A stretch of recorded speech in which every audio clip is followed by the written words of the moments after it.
சர சார காத்து வீசும்போது சார பார்த்து பேசும்போது சார பாம்பு போல நெஞ்சு சத்தம் போடுதே. சர சர சார காத்து வீசும்போது சார பார்த்து பேசும்போது சார பாம்பு போல நெஞ்சு சத்தம் போடுதே.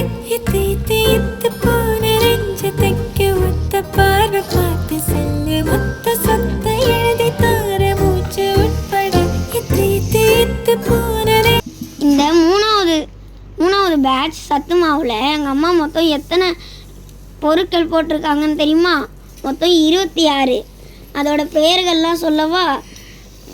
முதலாவது மூக்கடலை, வெள்ளை சோளம், மக்காச்சோளம், சிவப்பரிசி, பச்சை பயிறு, கருப்பு உளுந்து, கருப்பு கவுனி, பச்சை பருப்பு, ஏலக்காய், வேர்க்கடலை, உடைத்த கடலை, ஜவ்வரிசி, பூங்காரரிசி, மூங்கிலரிசி, சுக்கு, பார்லே, திணை, கொள்ளு, சம்பா கோதுமை, கம்பு, கேழ்வரகு, பூசணி விதை, மாப்பிள்ளை சம்பா அரிசி, காராமணி, முந்திரி மற்றும் பாதாம். சர சர சார